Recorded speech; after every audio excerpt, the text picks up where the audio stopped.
اور یہ جگہ نسبتاً صاف اور مناظر دلکش تھے۔ اطراف میں کئی ایسے بڑے درخت بھی موجود تھے جن پر مچان باندھی جا سکے۔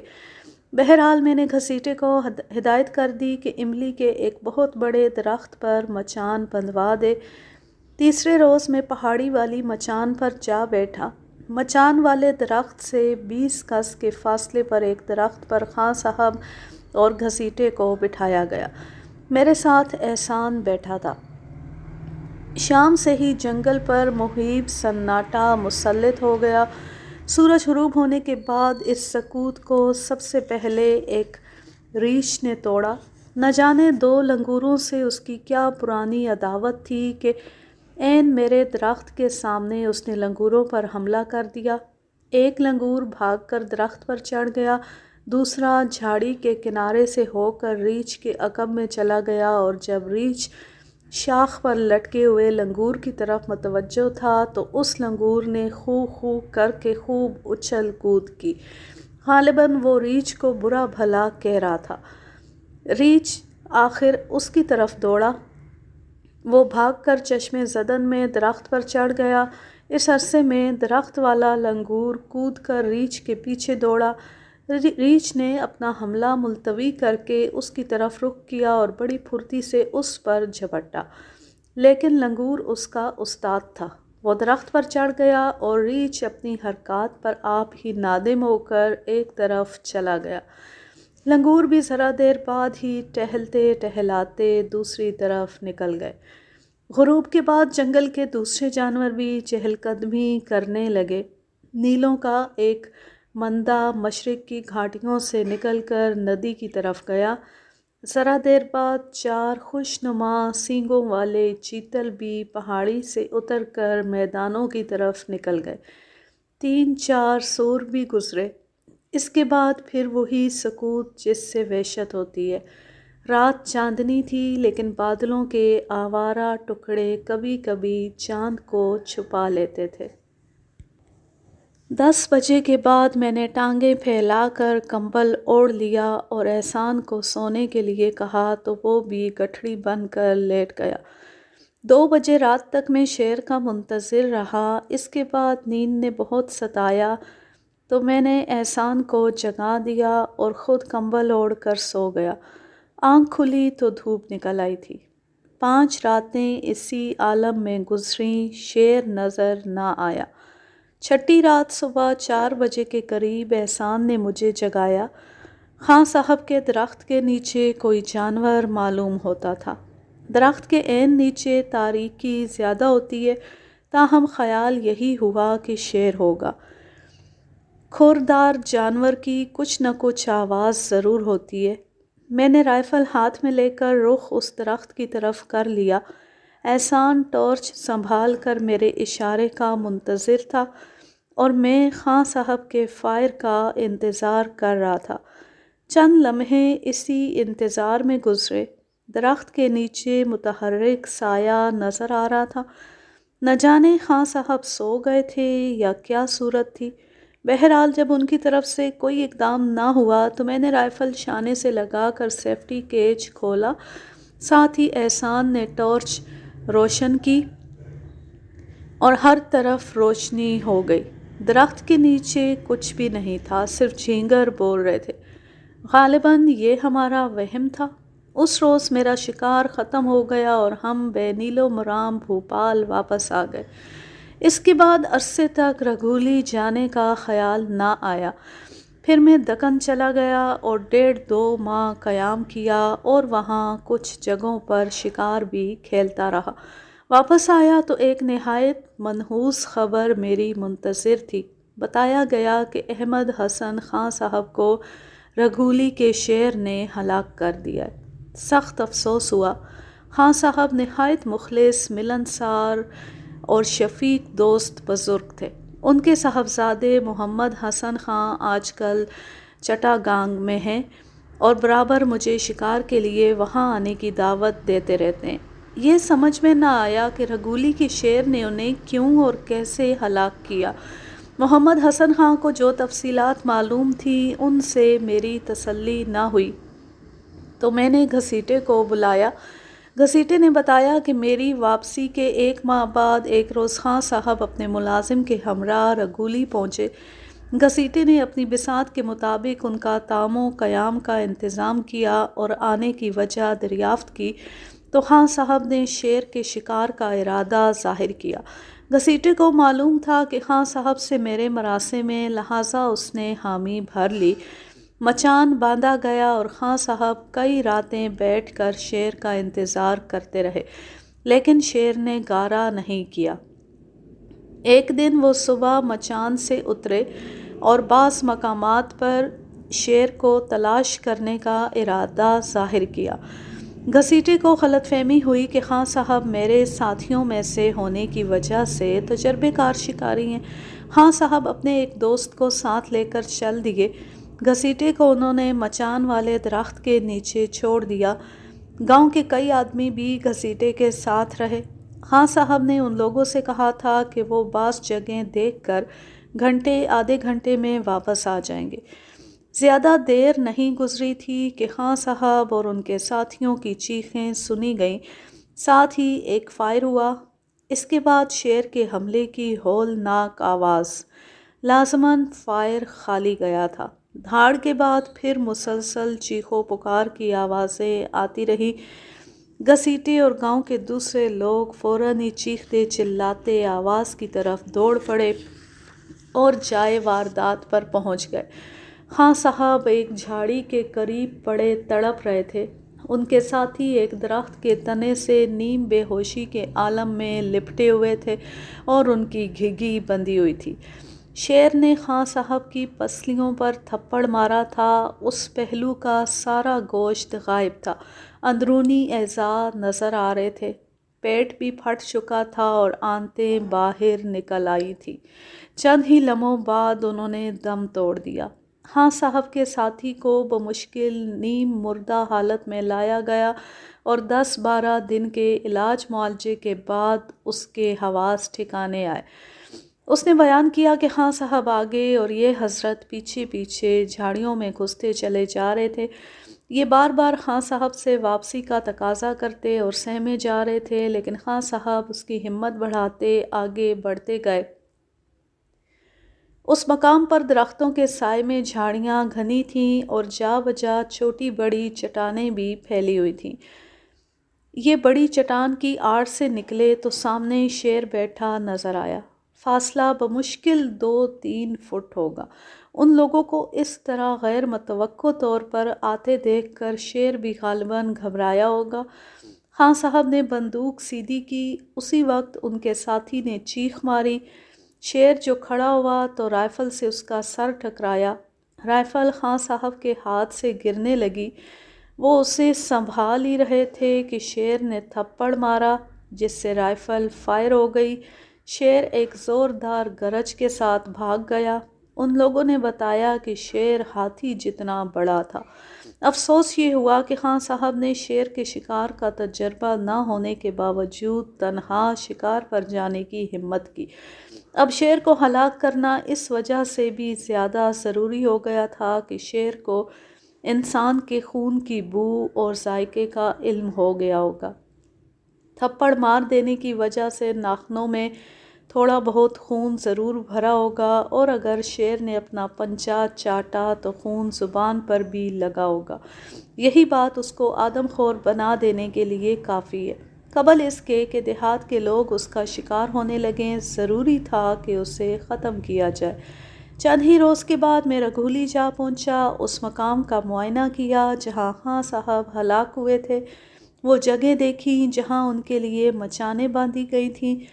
خان صاحب جس جگہ ہلاک ہوئے وہ پہاڑیوں کے اس تنگ درے سے چند 100 گز کے فاصلے پر تھی، جہاں ندی 2 پہاڑیوں کے تنگ راستے میں داخل ہوتی ہے۔ ان مقامات کو میں پچھلی بار بھی دیکھ چکا تھا۔ اس تنگ درے کے قریب سے واپس آتے ہوئے ایک پتھر پر سے میرا پیر پھسلا، توازن برقرار نہ رہ سکا اور میں پشت کے بل گر گیا۔ میں پہلے تو اس قسم کے واقعات کا ہرگز قائل نہیں تھا۔ اس وقت بھی اپنی چوٹ کا کچھ خیال نہ کیا۔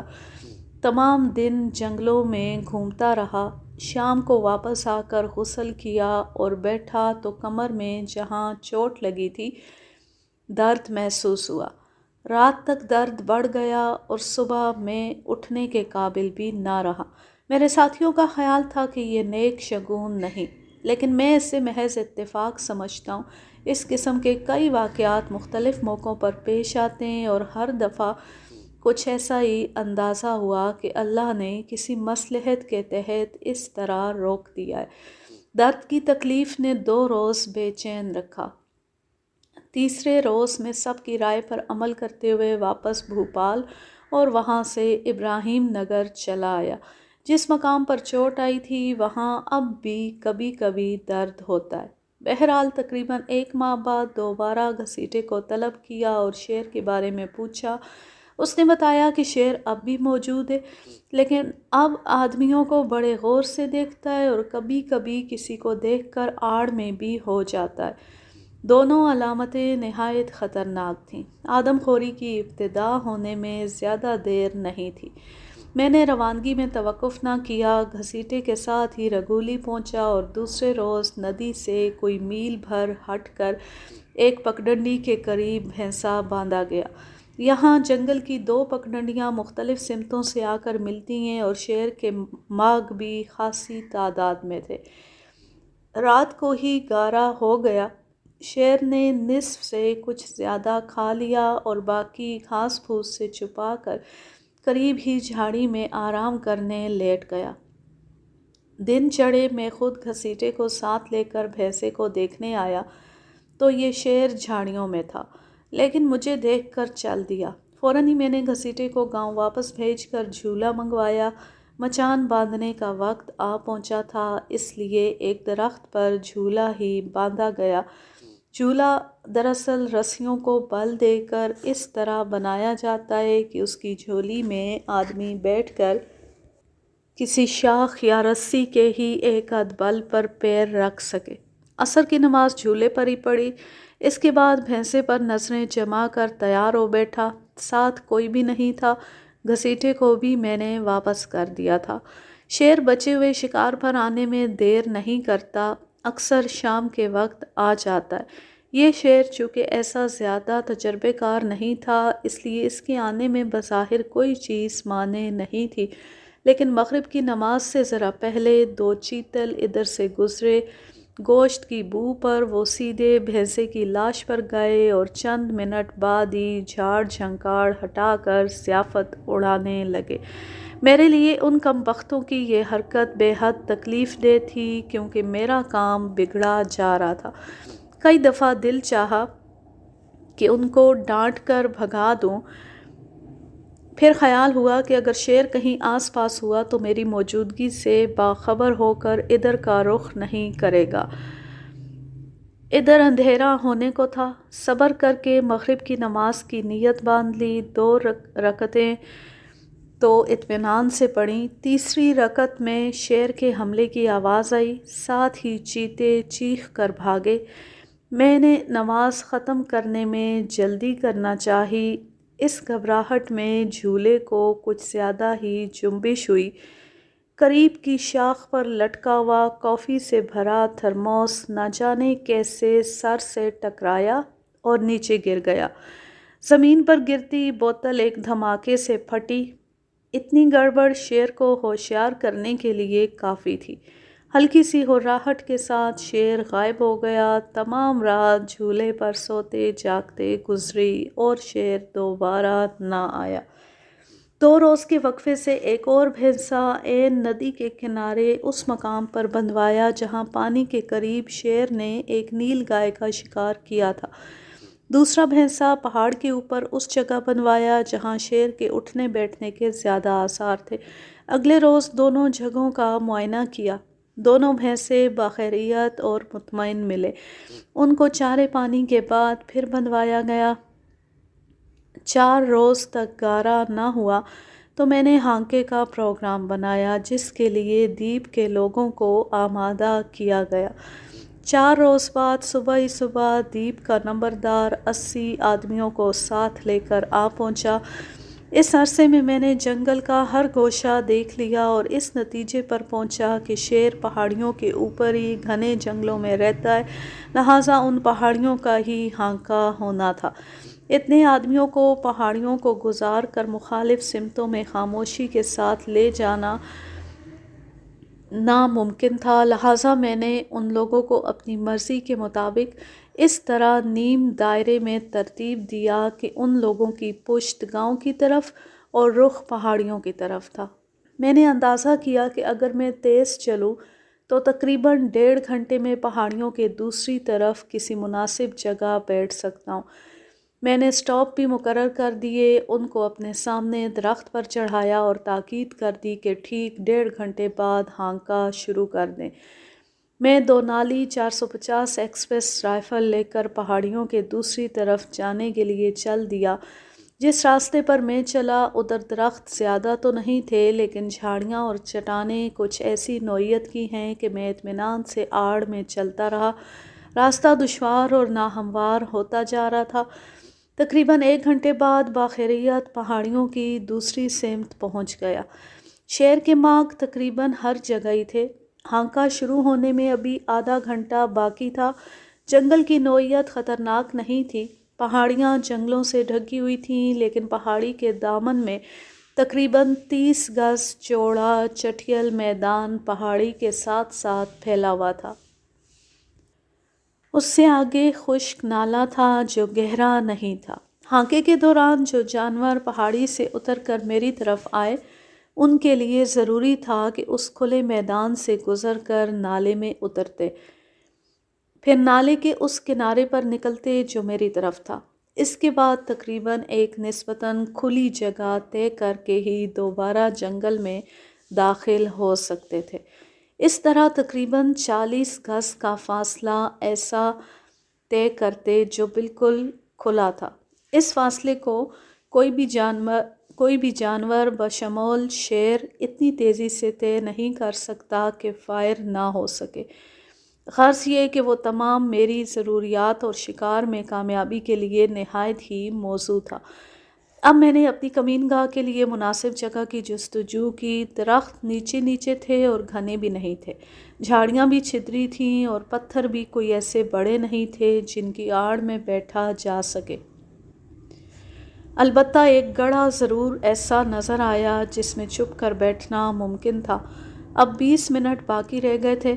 میں نے جلدی جلدی ادھر ادھر سے درختوں کی شاخیں جمع کر کے گڑھے کے سامنے ڈھیر کر کے آڑ بنائی اور 10 منٹ باقی تھے کہ میں گڑھے میں بیٹھ گیا۔ سامنے کے پتوں میں جگہ بنا کر رائفل کی نالی نکالی اور سارے منظر پر ایک نظر ڈالی۔ میرے سامنے کافی کھلی جگہ تھی اور مجھے یقین تھا کہ اگر شیر اس طرف سے آیا تو انشاءاللہ بچ کر نہیں جائے گا۔ اچھی طرح اطمینان کر لینے اور نشست جما لینے کے بعد میں نے گھڑی پر نظر ڈالی۔ ہانکا شروع ہونے میں صرف 5 منٹ باقی رہ گئے تھے۔ رائفل کا بریچ کھول کر کارتوس نکالے اور پھر چیمبر میں رکھ دیے، بریچ بند کیا اور پہاڑ پر نظر ڈالی۔ چیتلوں کا ایک مندہ آہستہ آہستہ اوپر سے نیچے آ رہا تھا، آگے آگے سینگوں والا نر اور اس کے پیچھے 10-12 مادائیں، جھاڑیوں اور درختوں کی پتیوں پر منہ مارتی نہایت اطمینان سے اتر رہی تھیں۔ جس میدانی دامن کا میں تذکرہ کر چکا ہوں، ابھی اس سے چیتل کوئی 30 گز پر ہوں گے کہ ایک بوڑھی مادہ نے گردن اونچی کر کے میری طرف دیکھا، ایک لمحہ غور سے دیکھتی رہی، پھر ادھر ادھر سارا مندہ رک کر ادھر ادھر دیکھنے لگا۔ پھر بوڑھی مادہ نے ہلکی سی غوں کی، سارے چیتل یکبارگی چوکنا ہو گئے۔ میں سمجھا کہ ان منحوسوں نے مجھے دیکھ لیا ہے۔ ابھی میں یہ سوچ ہی رہا تھا کہ ایک دم سارے بدن کے رونگٹے کھڑے ہو گئے اور خوف کا شدید احساس ہوا۔ فوراً ہی سر گھما کر پیچھے نظر ڈالی، کچھ نہیں تھا۔ دائیں طرف دیکھا تو ایسا منظر نظر آیا کہ جسم کا خون جیسے منجمد ہو گیا ہو۔ مجھ سے صرف 3-4 گز کے فاصلے پر ایک جھاڑی کی آڑ لیے بہت بڑا جوان شیر بیٹھا چیتلوں کو دیکھ رہا تھا۔ اس نے بھی کمین گاہ کے لیے وہی جگہ منتخب کی تھی جو میں نے کی۔ اس نے مجھے نہیں دیکھا تھا، یا شاید چیتلوں کے شکار کے لیے اس قدر محویت کے عالم میں تھا کہ مجھے دیکھنے کا موقع نہیں ملا۔ میں اس کی لمبی خوبصورت دم دیکھ رہا تھا جو دائیں بائیں حرکت کر رہی تھی، اور کان پورے کھڑے، جسم دبکا ہوا، سینہ زمین سے لگا ہوا، اور نظریں چیتلوں پر۔ شیر کے حملے کا فاصلہ 30 گز مقرر ہے، اور یہ ظالم صرف 3-4 گز پر، گویا میرے اور موت کے درمیان برائے نام فاصلہ تھا۔ مشکل یہ تھی کہ اگر میں رائفل کا رخ شیر کی طرف کرنے کے لیے جنبش کرتا ہوں تو اس کی نظر مجھ پر پڑ جاتی اور وہ فوراً حملہ کر دیتا۔ میں نے رائفل کے گھوڑے نہیں چڑھائے تھے۔ میری رائفل کے گھوڑے خاصے سخت تھے اور ان کو چڑھانے میں ہلکی سی ٹک کی آواز آتی تھی۔ غالباً اس حالت میں چند منٹ ہی گزرے ہوں گے، لیکن ایسا معلوم ہوا کہ صدیاں گزر گئی ہیں۔ سارا جسم پسینے سے شرابور ہو گیا اور حلق خشک، آنکھیں جیسے حلقوں سے باہر نکلنے کو تھی، اور سر میں ہلکا ہلکا درد ہونے لگا۔ چند لمحے گزرے تو جیسے غنودگی سی طاری ہونے لگی۔ میں نے سوچا اگر یہی حالت ذرا دیر اور رہی تو یقیناً میں بے ہوش ہو جاؤں گا۔ کچھ کر گزرنے کا وقت ہے۔ چیتل اتنی دیر کھڑے بخور جائزہ لیتے رہے، پھر بوڑھی مادہ نے ایک آواز کی اور چیتل دوڑتے ہوئے واپس پہاڑی پر چڑھ گئے۔ ادھر چیتل پہاڑی کے اوپر کی طرف بھاگے، ادھر شیر اپنی کمین گاہ سے نکل کر ان کی طرف چند قدم بلی کی طرح دبک کر دوڑا۔ یہی موقع حملے کا تھا۔ میں نے تیزی سے رائفل پوزیشن میں لے لی۔ رائفل شانے تک آتے آتے گھوڑے ہلکی سی ٹک کے ساتھ چڑھ گئے اور فی الفور شیر نشانے پر آ گیا۔ گھوڑوں کی ٹک پر شیر رکا اور گھوم کر میری طرف دیکھا۔ اسی وقت میری ایکسپریس نے شعلہ اگلا۔ الحمدللہ کہ گولی عین سر اور گردن کے جوڑ پر درمیان میں پڑی۔ زاویہ ترچھا ہونے کی وجہ سے گولی پھٹی تو دماغ، حرام مغز اور ریڑھ سب کے پرخچے اڑا دیے۔ اتنے قریب کی گولی لگنے کی وجہ سے شیر کا سر نیم دائرے کی صورت میں گھوما اور زمین پر ٹک گیا۔ جسم میں ایک جھرجھری سی آئی، اس کا دم نکل رہا تھا، لیکن میں نے اتنی سی جھرجھری پر دوبارہ حلق کے نیچے ایسے زاویے سے نشانہ لیا کہ سر کے پرخچے اڑ جائیں اور فائر کر دیا۔ شیر کا سر اور 1 فٹ پیچھے ہو گیا۔ ایسا محسوس ہو رہا تھا جیسے ہزاروں میل کے فاصلے پر مکھیاں سی بھن بھنا رہی ہوں۔ ہانکا شروع ہو چکا تھا، لیکن مجھے ان آوازوں کا احساس بہت دیر بعد ہوا۔ نہ جانے کتنی دیر میں اسی طرح بیٹھا رہا، حتیٰ کہ ہانکے والے آ پہنچے۔ انہوں نے دونوں فائر سن لیے تھے اور ہانکے کا سارا انتظام و ترتیب کب کا ختم ہو گیا تھا۔ وہ لوگ تو بھاگتے، دوڑتے، کودتے، پھاندتے آ رہے تھے۔ شیر پر نظر پڑتی ان کا جوش و خروش ایک لمحے کے لیے غائب ہو گیا۔ اس کے بعد ان کی سمجھ میں آیا کہ شیر مردہ پڑا ہے۔ اس کے ساتھ ہی دوبارہ وہی خوشی کے نعرے اور اچھل کود۔ وہ لوگ شیر کے قریب پہنچے تو مجھ پر نظر پڑی۔ 2 آدمیوں نے سہارا دے کر مجھے گڑھے سے نکالا، گھسیٹے نے پانی کی بوتل دی۔ میں نے رائفل اس کو تھما کر پانی کے چند گھونٹ پیے، تب حواس درست ہوئے۔ شیر پر نظر ڈالی۔ خان صاحب کا قاتل میرے قدموں میں مردہ پڑا تھا۔ میں نے انتقام لے لیا۔ اس کہانی کا ماخذ ہے سیارہ ڈائجسٹ، فروری سن 1968۔ اب میں لیتی ہوں آپ سے اجازت۔ جہاں رہیں خوش رہیں، شاد و آباد رہیں، ہنستے مسکراتے رہیں۔ اللہ حافظ، اللہ نگہبان۔